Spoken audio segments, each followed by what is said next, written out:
자, 우리 두 번째 시간 이어서 교제하는 시간이죠. 이스라엘의 아침 분일이라고 하는 제목으로 창세기 32장 오늘 함께 읽어볼 말씀은요. 24절부터 32절까지 함께 읽도록 하죠.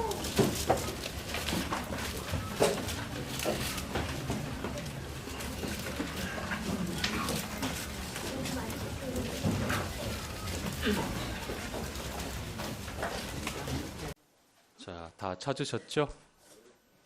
자, 야곱은 시작. 야곱은 홀로 남았더니 어떤 사람이 날이 새도록 야곱과 씨름하다가 그 사람이 자기가 야곱을 이기지 못함을 보고 야곱의 환도뼈를 치매 야곱의 환도뼈가 그 사람과 씨름할 때에 위골되었더라. 그 사람이 가로되 날이 새려하니 나로 가게 하라. 야곱이 가로되 당신이 내게 축복하지 아니하면 내 가게 하지 아니하겠나이다. 그 사람이 그에게 이르되 내 이름이 무엇이냐? 그가 가로되 야곱이니이다. 그 사람이 가로되 내 이름을 다시는 야곱이라 부를 것이 아니요 이스라엘이라 부를 것이니 이는 내가 하나님과 사람으로 더불어 겨루어 이기었음이니. 야곱 청하여 가로되 당신의 이름을 보아소서. 그 사람이 가로되 어찌 내 이름을 묻느냐 하고 거기서 야곱에게 축복한지라. 그러므로 야곱이 그곳 이름을 브니엘이라 하였으니 그가 이르기를 내가 하나님과 대면하여 보았으나 내 생명이 보존되었다 함이더라. 그가 브니엘을 지날 때에 해가 돋았고 그 환도뼈로 인하여 절었더라.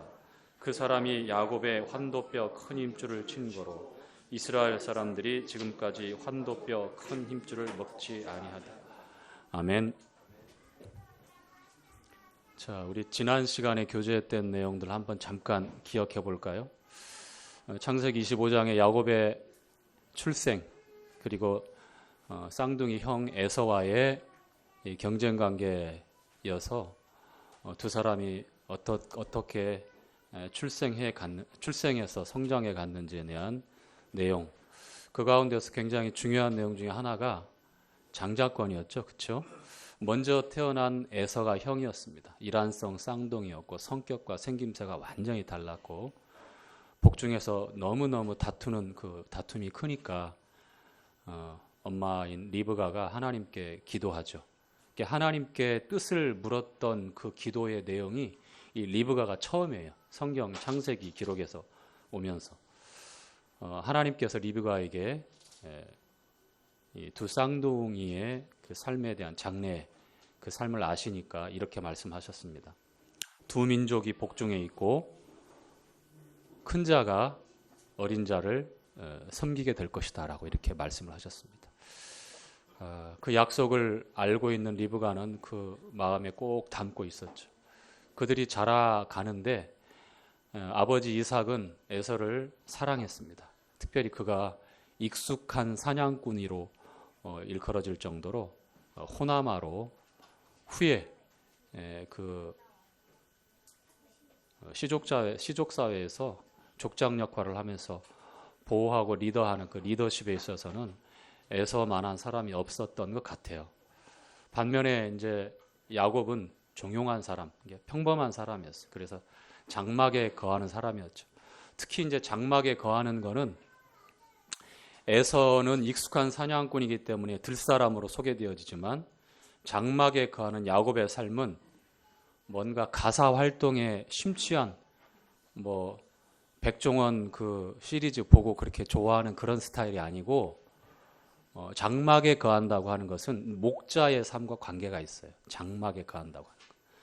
그리고 굉장히 중요했던 내용 중에 하나가 그들이 태어날 때 조부되는 아브라함이 생존해 있었다는 거죠. 그렇죠? 아브라함 160세에 에서와 야곱이 태어납니다.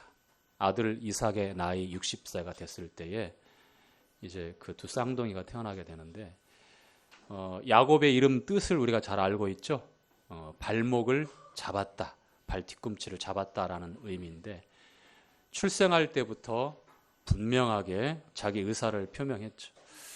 그렇게 다투다가 누가 먼저 나가겠느냐. 왜냐하면 먼저 태어나는 그 아이가 장자권을 갖게 되는데 고대 사회에서 이 장자권은 첫 번째 이 가문에서 물려받는 유업을 2배로 받을 수 있고 그 다음에 축복권을 가지고 있죠. 그래서 이것은 특히 이제 부름받은 아브라함과 그리고 그 일가가 가지고 있던 이 장자권은 일반 주변 근동에 있는 사람들이 가지고 있던 어떤 물질의 풍요만 갈구하는 그런 장자권이 아니었어. 그 장자권은 하나님께서 창세기 12장에 아브라함을 부를 때부터 계속해서 모리아산의 시험에 독자 이삭을 번제로 드리라고 한 시험에 통과할 때까지 4번에 걸쳐서 반복해서 하고 있는 그 약속이었어요. 내 씨로 말미암아 천하 만민이 복을 받을 것이다라고. 그 내 씨는 이삭. 물론 생물학적으로 DNA 이삭에게 먼저 그 말씀이 적용되지만 이삭을 통해서 복이 또 전해지니까요. 그러나 영적으로 하나님께서 약속하신 것은 그 이후에 2000년이라고 하는 시간이 지나서 하나님께서 여자의 후손으로 약속하신 메시아 그리스도를 염두에 두고 내 씨로 말미암아 천하 만민이 복을 얻을 것이다. 그래서 이 장자권 안에 장래 미래에 하나님께서 약속하신 이 약속이 있기 때문에 믿음으로 이 사실을 정말 소중하게 간직하지 않으면 결국 에서처럼 팥죽 한 그릇에 장자권을 매매하는 파는 그런 경홀한 행동을 하게 되죠. 결정적인 에서의 돌이킬 수 없는 치명적인 그러한 불신의 삶의 모습들이었습니다. 하나님께서 왜 야곱을 택하셨을까? 허물 많고 약점이 많고 그 이름에 나와 있는 대로 평생 야곱은 정말 씨름하면서 살 수밖에 없는 그런 인생이에요. 험난하죠. 그가 후에 바로 앞에 섰을 때에도 험악한 세월을 살았습니다라고 고백할 정도로 그의 인생에 아주 파란만장한 삶을 살게 되는데요. 그 대표적인 그 삶의 여백이 20년이라고 하는 그 시간이 밧단 아람으로 형 에서를 피해서 목숨을 부지하기 위해서 밧단 아람 외삼촌 라반의 집에서 살게 되죠. 그렇죠? 그런데 이제 자기보다도 훨씬 더 지능적인 그런 외삼촌 라반에 의해서 이 14년 동안 한 여인을 일편단심 잊지 않았기 때문에 라헬을 얻기 위해서 7년을 무임으로 봉사했는데 레아를 먼저 얻게 되고 그리고 다시 라헬을 얻기 위해서 또 7년을 도합 14년을 머슴살이를 하죠. 그리고 그 라반과 나중에 이제 그 거의 야반 도주하다시피 왔을 때에 창세기 31장에 보면 야곱이 라반에게 자신이 그동안 억울하게 당했던 내용들을 그렇게 얘기하는 내용 중에 외삼촌 라반이 정당하게 임금을 지불하지 않고 10번이나 품삯을 변개했다. 그러니까 처음에 이런 조건으로 이렇게 일해 줘라. 그렇게 성실하게 일했음에도 불구하고 그 조건에 걸맞는 대우를 해주지 않는 거예요. 라반은 야곱 머리 꼭대기 위에서 왔다 갔다 하는 사람이었어요. 야곱도 레아를 볼 때마다 외삼촌 라반을 볼 때마다 자기가 형 에서를 정당한 방법인 것 같지만 에서의 그 절대적인 절박한 그 죽게 되었다고 할 정도로 아주 심신이 피폐한 상태에서 그 팥죽을 쑤어서 그 길목에서 그걸 이제 결정적으로 노렸잖아요. 그러니까 어떻게 말하면 속인 거죠. 그리고 결정적으로 속였던 행동은 어머니 리브가와 협력했지만 형 에서가 받을 장자의 축복을 본인이 갈취하죠. 근데 어머니 리브가가 혹시 발각이 되어서 너에게 불이익이 있거나 저주가 있다면 내가 다 담당하겠다. 걱정 말아라. 그래서 누구보다도 더 이 남편 이삭의 입맛을 잘 알기 때문에 에서가 사냥해서 돌아오기 전에 별미를 만들어 가지고 염소 새끼 별미를 만들어서 그 가죽으로 에서처럼 이제 털 사람이니까 가죽으로 목과 이 노출되어 있는 이 팔을 감게 돼요. 그래서 에서처럼 변장해서 에서의 장자의 그 겉옷을 입고 들어가서 이제 축복해 주십시오라고 했을 때에 이삭이 뭐라고 얘기하죠? 이상한 거예요. 이게 그때 이제 아마 그 노안이니까 대부분 이제 이제 의학적으로 보면 백내장일 거라고 생각을 해요. 사물을 제대로 식별할 수 없는 그런 노안의 어떤 시력이니까. 그래서 에서인지 야곱인지 시각적으로는 분별이 안 되니까 이리 와봐라. 냄새를 맡아보니까 분명히 장자의 옷의 냄새예요. 근데 만져보니까 또 에서야. 그런데 목소리는 누구예요? 야곱이에요. 이게 우리가 본질적으로 달라지지 않습니다. 그런데 하나님 앞에 우리가 주님을 통해서 우리가 옷을 입잖아요. 로마서 6장에도 나와 있고 갈라디아 3장에도 나와 있고 그리스도와 합하여 침례를 받고 그리스도의 이름으로 함께하면 주님으로 우리가 옷을 입게 되는 거예요. 여전히 우리는 야곱의 목소리를 내지만 그러나 이삭이 분별할 수 없습니다. 완전히 장자예요. 예수님을 통해서 우리가 그렇게 하나님 앞에 나타나는 거예요. 이게 믿음을 통해서 이렇게 할 수 있는 거죠. 얼마나 이제 야곱이 그 상황에서 가슴이 콩닥콩닥 뛰었고 얼마나 그 죄책감도 있었겠어요. 그렇지만 합법적으로 그가 편법을 동원해서 장자권을 취했지만 참 아쉬운 거는 하나님의 방법대로 좀 기다렸으면 좋았지 않았을까라는 거 있지만 그러나 하나님은 야곱과 리브가의 그 협력을 통해서 그 축복을 받는 그것까지도 허락하셨어요. 하나님의 뜻이 거기에 있었던 거죠. 그것을 보증했던 게 바로 도피길에 베델에서 나타난 하나님이 야곱을 축복하시고 아브라함, 이삭에게 하셨던 그 약속을 똑같이 야곱에게도 하셔요. 그 방법에 있어서 부족한 부분들이 많았지만 여전히 하나님의 마음과 계획과 미래의 약속에 대해서 그 장자권에 대해서 누구보다도 믿음으로 소중하게 간직하고 있는 이 야곱에 대해서 하나님은 귀하게 보셨던 거예요. 허물이 많고 부족함이 많고 평생 자기 꾀로 씨름하면서 다른 사람과 경쟁해서 우월한 위치에서 성공을 갈구하고 있는 이 야곱의 생에 있어서 하나님은 처음부터 그 중간 그리고 마지막까지 관여하십니다. 자, 여러분 생각해 보십시오. 하나님은 동일하게 에서를 축복하시고 또 야곱을 축복하셨습니다. 그런데 한 가지 하나님이 사랑하실 때에 에서는 하나님께서 다른 방법으로 대우하십니다. 야곱은 사랑하실 때 어떻게 사랑하셨죠? 그에게 고난을 줘요. 그렇죠? 도피하는 20년의 세월 라반을 만나게 하고 하나님의 방법은 간섭이에요. 간섭. 내 인생에서 제발 저를 간섭하지 마십시오. 제가 좀 편하게 저는 좀 욜로족도 되고 싶고 적당히 주님 섬기면서 그렇게 제 인생 멋지게 살아가고 싶습니다. 이런 그 생각이 들어올 때마다 하나님 간섭하시고 그래서는 안 된다.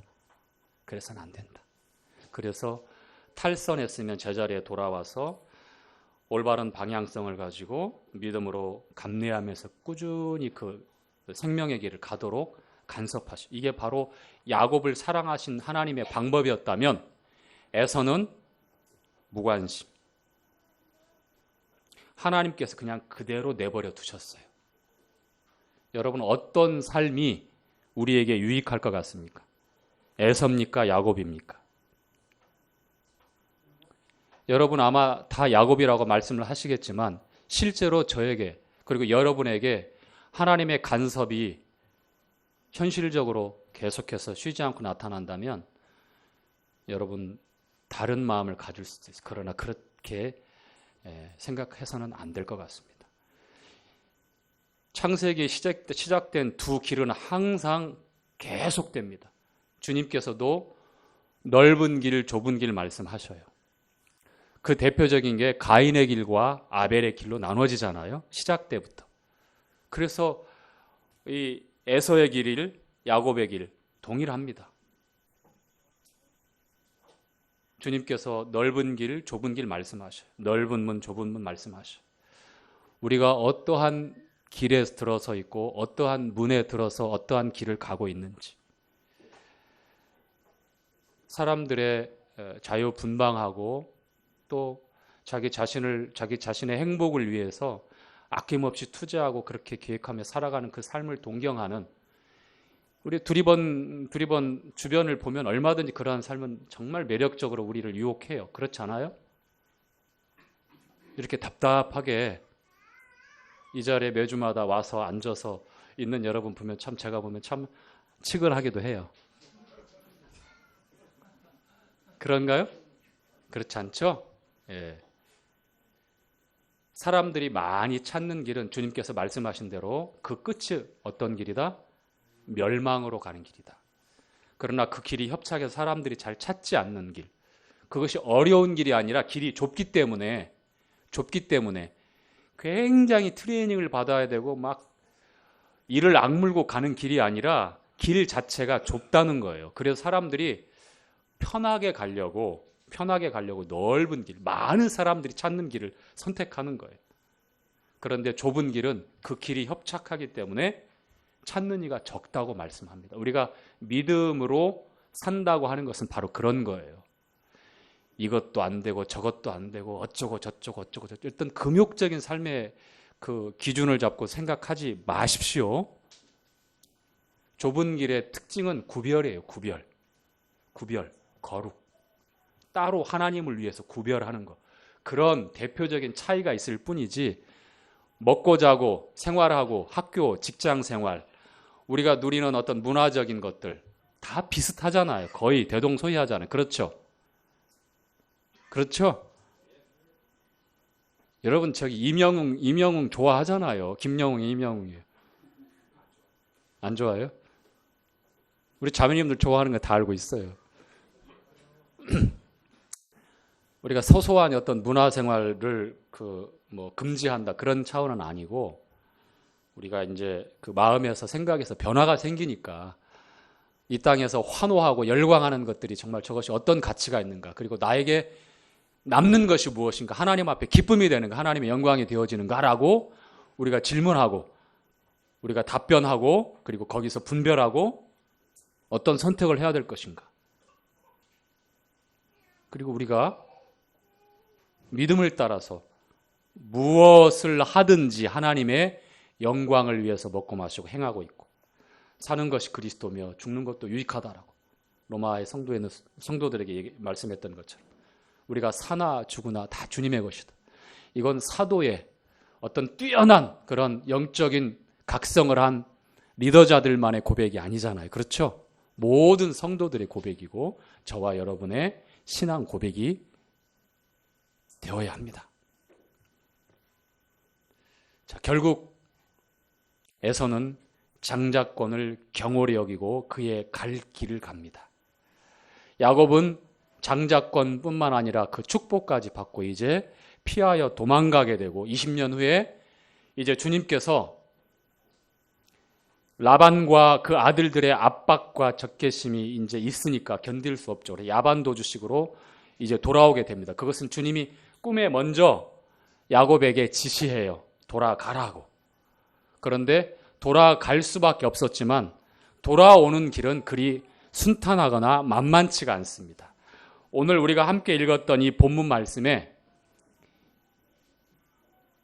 야곱이 왜 홀로 야복 강가에 밤이 깊고 새벽이 동터올 때까지 이와 같은 시간을 가질 수밖에 없었습니까? 자, 한 장 뒤로 한번 넘겨보세요. 이제 밧단 아람에서 아버지 이삭이 있는 가나안 땅까지 왔어요. 그런데 이제 요단 동편에 있는 야복 강가에서 이제 지나서 지나가야 되는데, 그가 잊고 있었던, 그러나 반드시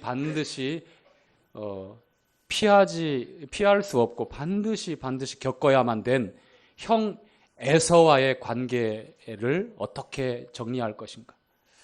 그래서 일단은 형 에서의 마음을 부드럽게 하고 그리고 호의를 얻기 위해서 뇌물을 준비하죠.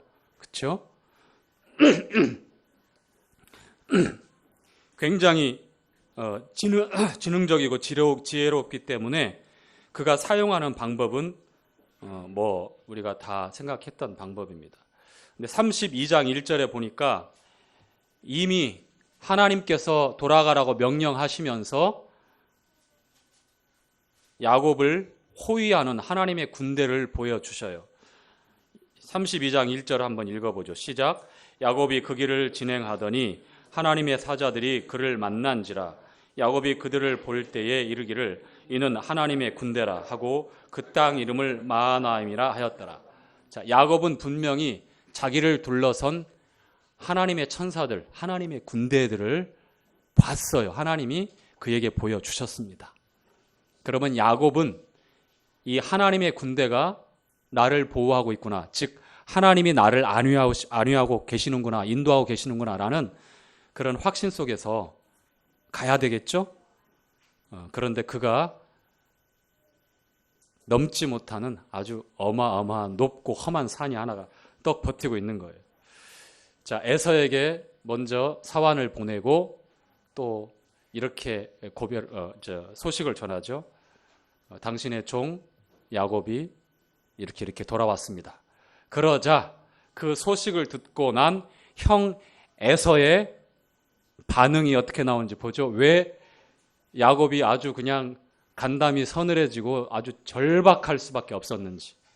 자, 6절. 이제 사자들이 돌아옵니다. 자, 보낸 사환들이에요. 소식을 전한. 자, 6절 시작. 사자들이 야곱에게 돌아와 가로되 우리가 주인의 형 에서에게 이른즉 그가 400인을 거느리고 주인을 만나려고 오더이다. 야곱이, 자 7절까지 시작. 야곱이 심히 두렵고 답답하여 자기와 함께한 종과 양과 소와 약대를 두 떼로 나누고, 그러면서 이제 에서가 와서 자기를 분명히 칠 거다. 그래서 한쪽을 치면, 먼저 보낸 떼를 치면 그 치는 동안 남아있는 한 떼는 피할 수 있다. 그런 잔꾀를 계속해서 이제 동원해서 자기 살 길, 피할 길을 만들죠. 마하나임, 하나님의 군대는 안중에도 없습니다.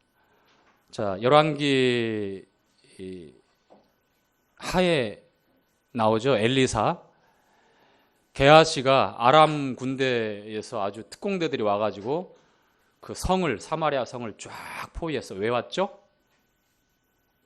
엘리사 잡으려고 왔어요. 이스라엘을 치려고 하면 이미 그 사실을 아니까 엘리사가 이스라엘 왕에게 전하고 그 군대들이 잘 방비해서 다 피해가요. 아람이 그 당시에는 제일 강력한 군사력이 있었거든. 그래서 그 소식을, 그 정보를 들은 아람에서 이미 그러면 이 선지자 엘리사를 잡으면 우리가 번번이 실패하는 전쟁을 승리할 수 있겠구나 해서 보내게 되고 사마리아 성을 다 포위해서 어떻게 합니까?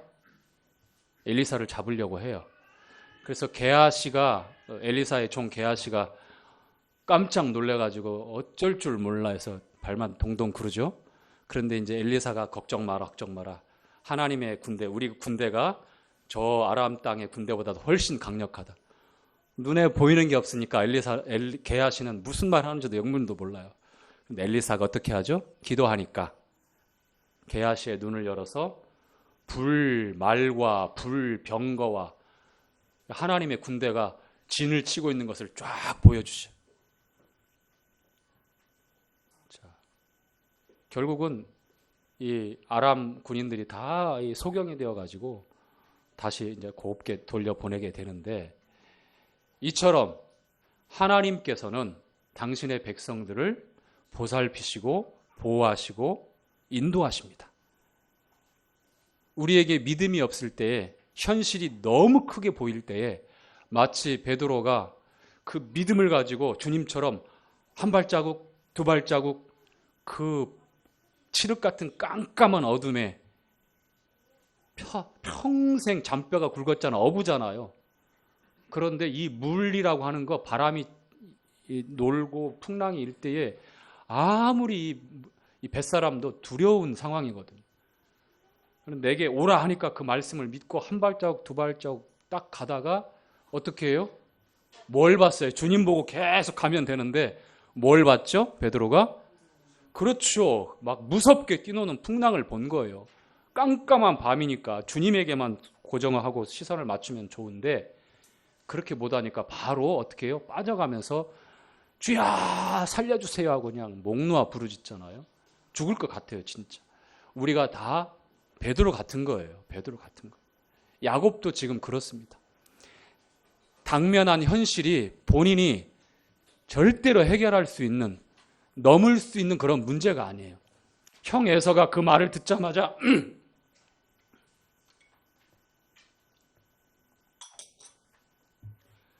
400명의 일단 개인적인 사병들을 어떤 기본 대표적인 그 인원으로 나와요. 다윗도 그 피신했을 때에 아둘람 굴에 도망갈 때도 보면 억울하고 뭐 빚지고 한 사람들 400명이 이렇게 와요. 400명은 자주 등장을 하죠. 여기서도 더 많은 그러한 그 에서가 동원할 수 있는 그런 용병들이 있지만, 그런 자기의 움직일 수 있는 그런 식솔들이 있지만 400명을 추려서 중무장시켜서 왜 올까요? 둘 중에 하나입니다. 환영하기 위해서. 환영하기 위해서일까요? 아니면 야곱이 걱정했던 것처럼 야곱 그래 내가 20년 동안 이를 갈고 있었다 하면 너는 작살 났어 이놈아 하면서 야곱을 치려고 올까요? 치려고 올까요? 어떻게 아세요? 저도 후자 쪽입니다. 분명히 물리적인 위해를 가하고 다시는 야곱이 형 에서에게, 그리고 과거에 돌이킬 수 없지만 과거에 자기가 억울하게 당했던 것들 안갚음하기 위해서 그렇게 오고 있었을 것입니다. 아마 환영하고 맞으려면 400명까지 동원해서 가지 않잖아요. 다른 방법으로 가겠죠. 그렇죠? 네. 그런데 그 소식을 듣자마자 이제 야곱이 어쩔 줄 몰라 합니다. 자, 읽었던 말씀 본문으로 오겠습니다. 24절에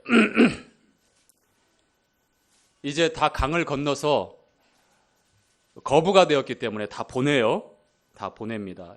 뭐 양, 소, 염소, 그 다음에 가족들, 식솔들, 종들 다 때로 나눠가지고 보냅니다. 다 보내요.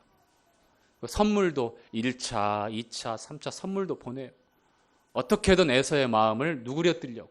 그래도 안 되고 본인이 생각할 때에도 하나님의 군대가 분명히 하나님께서 보여주시고 마하나임이라고 하는 그곳을 지나왔음에도 불구하고 현실적인 문제에 딱 부딪히니까 어쩔 줄 몰라 하는 겁니다.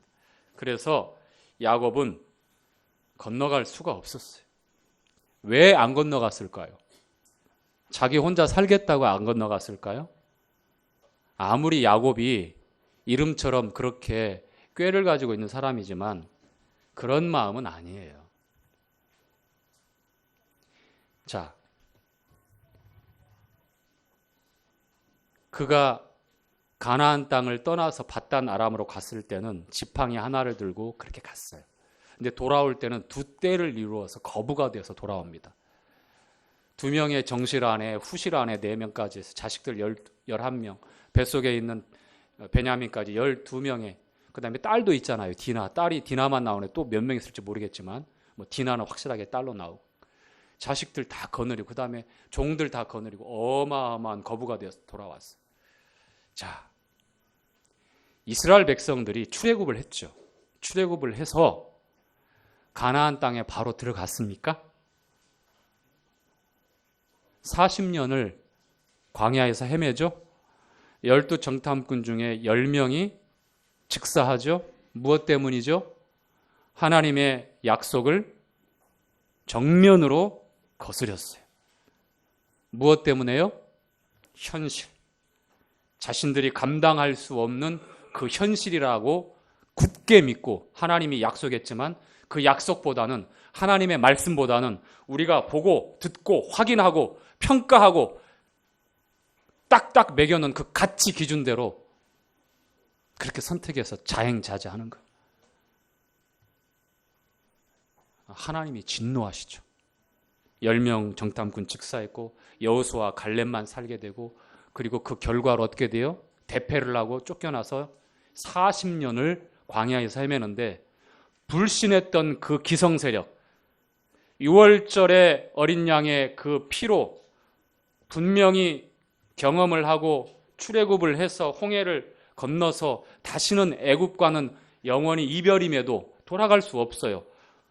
그럼에도 불구하고 그 세대, 그 기성세대, 불신의 세대, 육신을 상징하는 이 껍데기들은 광야에서 다 한꺼풀, 두꺼풀 다 벗겨지고 포기하게 하고 망하게 하고 급기야 20세 이상 성년들 남녀 노인까지 다 죽고 나서야 이제 그 40년 동안 태어난 2세대들 그리고 종으로 잡히고 죽을 것이라고 했던 그 아이들이 기성세대가 되었을 때에 가나안에 들어갑니다. 모세도 하나님 불순종으로서 못 들어가게 되지만 모세는 율법을 상징하는 거예요. 여호수아는 이름 그대로 구원자예요. 호세아, 예수와 같은 말이에요. 다 똑같은 말이에요. 구원자란. 모세의 종 여호수아를 인도자로 세워서 가나안 땅에 들어가잖아요. 그렇죠? 정복 전쟁을 하게 되지만 우리에게 알려주는 건 뭐냐면 야곱도 마찬가지예요. 그가 베델에서 약속을 받고 20년 동안 받다 나라면서 하나님이 마지막 순간에 라반에게 그동안 손에 맞던 모든 것을 일순간에 역전을 해서 거부가 되게 만들어서 하나님의 섭리로 돌아오게 되지만 떠나갔던 모습 그대로 그 야곱으로는 들어갈 수가 없어요. 들어가서는 안 됩니다. 우리도 마찬가지예요. 여전히 구원받고 형제자매이고 하나님께서 우리 삶을 아시고 보호하시고 지키시고 간섭하시지만 과거의 야곱으로는 들어갈 수가 없어요. 광야라고 하는 그 하나님의 은혜가 아니면 생존이 불가능한 곳에서 깨어지고 부서지고 벗겨지고 급기야 죽어야만 가나안에 들어갈 수가 있는 겁니다. 그렇죠? 우리 삶에 다람쥐 쳇바퀴 도는 것처럼 늘 반복되면서 내가 왜 이럴까? 왜 이렇게밖에 안 될까라고 하는 것은 이 문제에 걸려 있는 거예요. 자, 한번 읽어가면서 보겠습니다.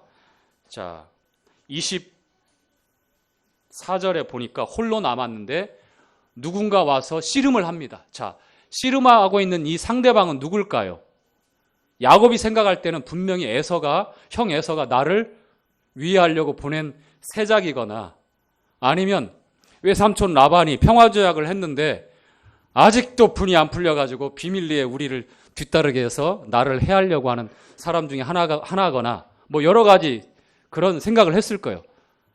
그런데 씨름을 어떻게 합니까? 자, 한번 봅시다. 24절. 씨름을 밤새도록 했다고 나오죠? 밤새도록. 여기 나오는 씨름은 홍사빠, 청사빠 딱 메고서 우리나라 전통 씨름으로 해서 삼시세판하고 1분 안에 끝나는 그런 씨름이 아니에요. 밤새도록. 제가 보니까 레슬링, 그레코르 마냥 이게 상체만 사용하는 것도 아니고 자유형이에요, 자유형. 뭐 안 봐도 걸 수 있고 뭐 그 막 키락도 걸 수 있고 막 저 용어 잘 알죠?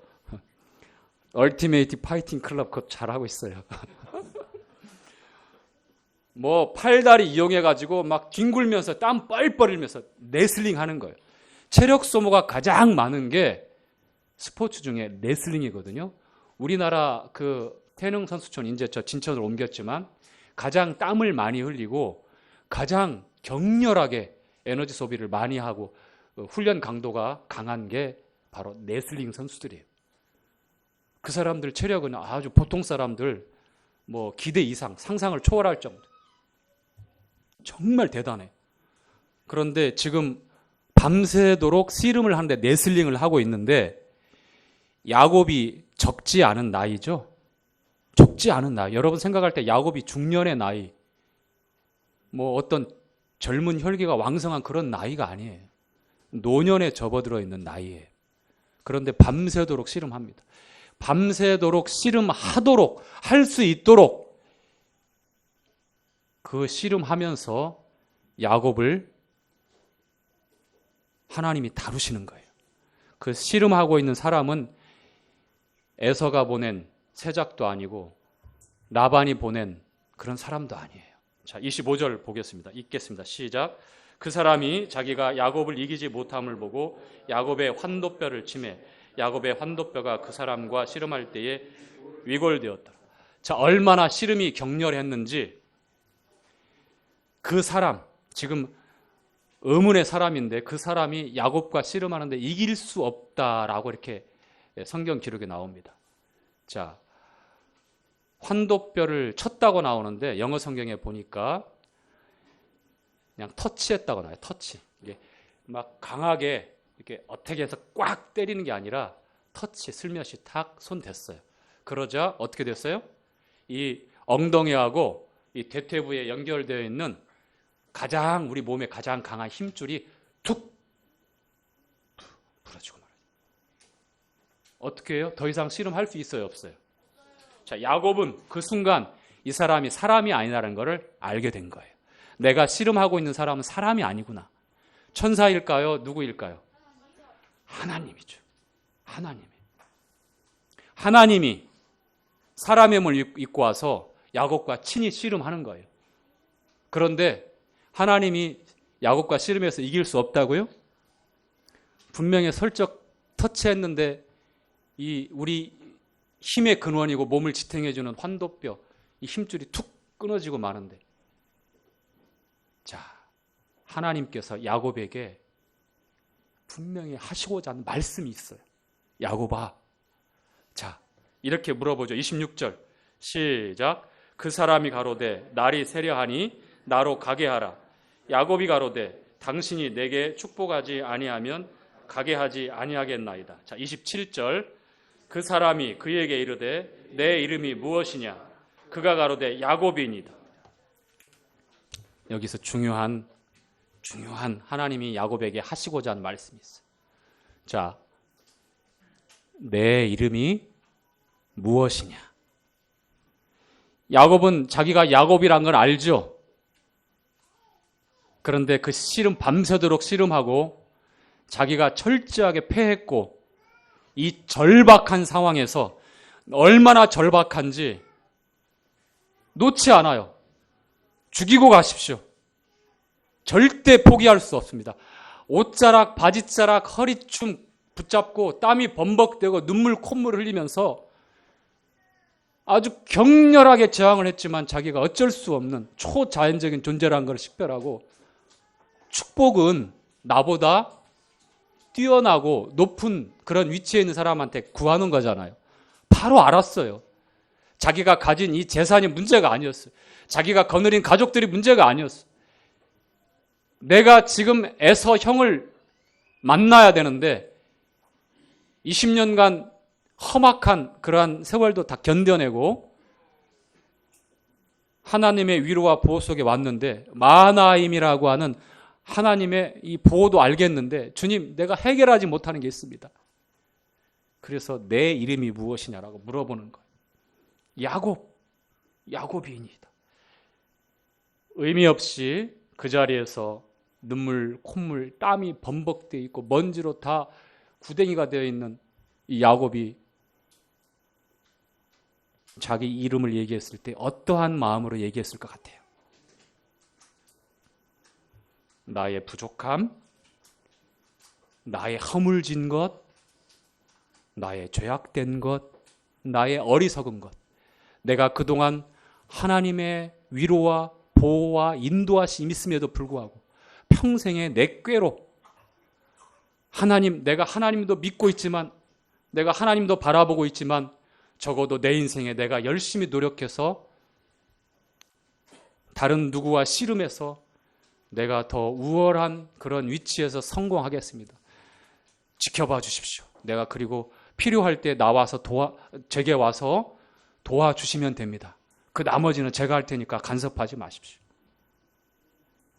자기 이 지능, 자기 꾀, 자기 경험 그래 왔어요. 에서 앞에서도 여전히 그 방법을 고수하고 있고요. 그러나 이제 그가 그렇게 의지하고 믿었던 자기 자신에 대해서 포기하게 되어집니다. 하나님께서 터치할 때에 야곱을 한없이 약한 존재로 만들어버렸어요.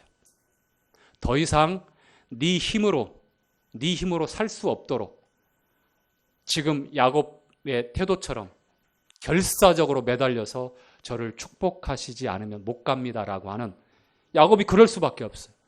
오히려 아이언맨 슈트를 딱 선물로 주셔가지고 400명과 맞짱뜨기 하는 게 야곱이 원했던 그런 씨름일 수 있지만 그렇지 않아요. 오히려 야곱을 평생 보행장애를 갖고 평생 절뚝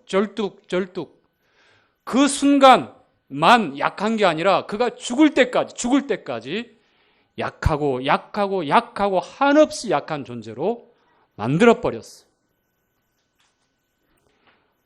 고린도후서 12장에 나와 있죠. 바울이 자기에게 있는 이 사단의 가시라고 하는 것, 하나님께 제발 좀 없애달라고, 제발 좀 가져다 달라고 몇 번을 간구하죠? 3번을 간구해요. 왜 그랬어요? 바울이 원하는 것은 선교사로, 목회자로, 교사로, 이것만 없으면 더 몇 배로 주님의 이름으로 헌신할 수 있을 텐데 이것 때문에 너무 걸림돌이 많습니다. 그런데 하나님께서 하신 말씀이 뭐예요? 하나님께서 내 은혜가 너에게 조금 모자란다예요? 족하다, 충분하다는 거예요. 그러시면서 하신 말씀이, 이는 내가 약할 곧 그때에 강함이 되고 완전해지기 때문이다. 이 말씀은 뭡니까? 바울이 하나님께 받은 이 지혜와 이 계시가 너무 크고 다른 사도들에게 그렇게 해 주시지 않았어요. 바울에게만.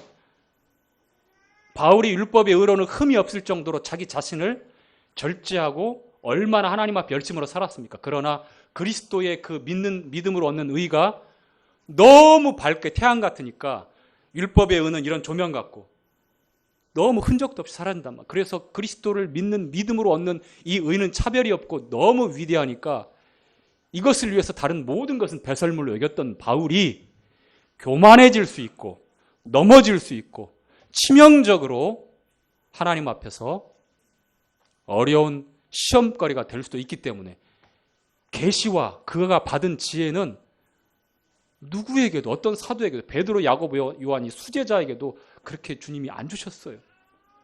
바울에게만. 그래서 신약의 절반을 기록하게 했잖아요. 서신서를 통해서. 그래서 바울에게 그 가시를 허락했어요. 약하게 만들었어요. 평생에 지울 수 없고 없앨 수 없는 정말 고통스러운 가시를 허락했어요. 사단의 가시를. 3번째까지 기도하고 바울은 그렇게 얘기하잖아요. 뭐라고 합니까? 이제 감사합니다.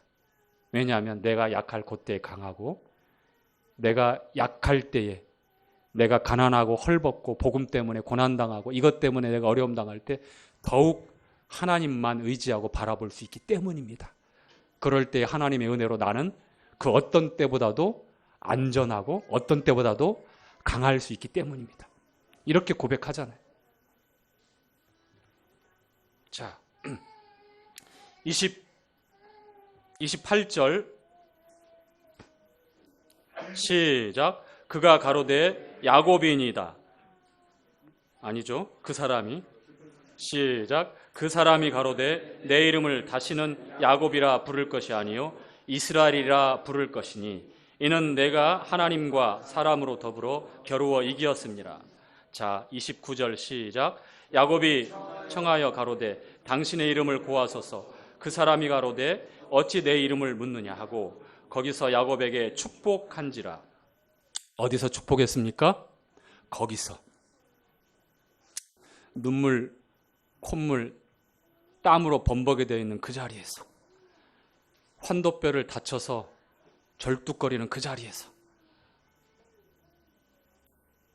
절박한 상황에서 필사적으로 바짓가랑이 허리춤 잡고 절대로 못 갑니다 했던 그 자리에서, 거기서 야곱이 한없이 약해지고 하나님이 아니면 안 됩니다, 하나님의 은혜가 아니면 안 됩니다라고 하는 그 자리에서, 그리고 중요한 것은 자기 자신이 어떠한 삶을 살았고 본질적으로 어떠한 자인 것을 내가 야곱인이다라고 이렇게 정직하게 고백했던 그 자리에서 축복했습니다. 자, 30절 시작. 그러므로 야곱이 그곳 이름을 브니엘이라 하였으니 그가 이르기를 내가 하나님과 대면하여 보았으나 내 생명이 보전되었다 함이라.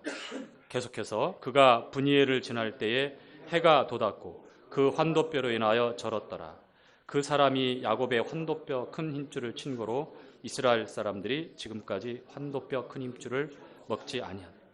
자, 거기를 지날 때 이제 뭐가 돋았다고요? 해가 돋았어요. 그 걸음걸이는 한없이 연약하고 부족하고 정말 빈틈이 많은 것 같지만 그 얼굴은 어느 때보다도 빛났을 것입니다. 그 마음에는 어떤 두려움도 근심도 염려도 없이 형 에서를 향해서 이제 때로 연약해진 그 몸을 이끌고 나가는 게 전혀 두렵거나 걱정되지 않았습니다. 동시에 그와 동시에 해가 솟았다고 하는 것은 우리 주님을 나타내요. 이스라엘, 그 이름이 이제 야곱이 아니라 이스라엘이라고 하는 새로운 이름이 되어집니다. 이스라엘. 그런데 창세기 46장, 47장에 보면 하나님께서 야곱의 요셉이 자기 아들이 이제 총리가 되어서 이제 내려가야 되는데 머뭇거리고 있으니까 나타나셔서 불러요. 이스라엘아, 이스라엘아 그렇게 불렀을까요? 분명히 하나님이 부르시기 전까지는 이스라엘이 어쩌고 이스라엘 어쩌고 야곱이 이제 이스라엘이 되어서 그렇게 성경은 기록하고 있거든요.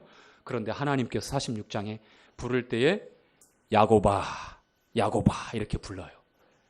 아니 하나님 다시는 야곱이라 안 부르고 이스라엘이라는 새 이름을 주는데 또 왜 그렇게 부르십니까? 왜 그러셨을 것 같아요?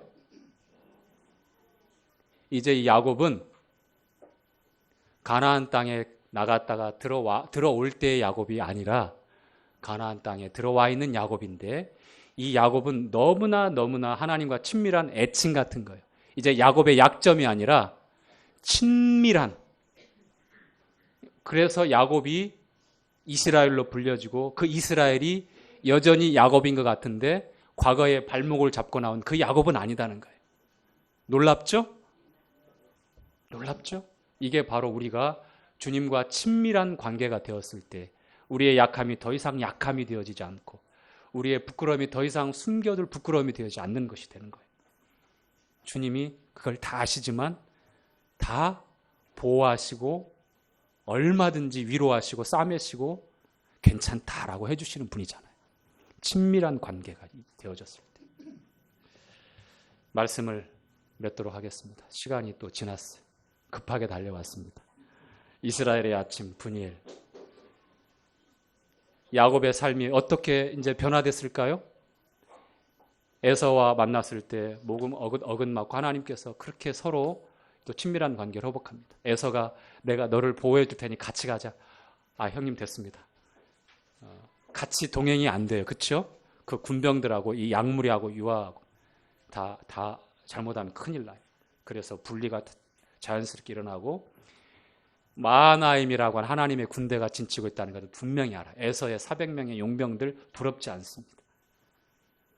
애굽 땅에 내려가서 바로 왕 앞에 섰을 때 그가 힘없고 이제 가뭄 때문에 양식을 사야 했던 그러한 안타까운 상황이었지만 당당하게 바로를 축복하고 있는 그러한 장자권을 가진, 하나님의 축복권을 가진 그런 야곱으로 나타납니다. 그래서 49장에 보면 12아들을 불러서 다 축복을 합니다.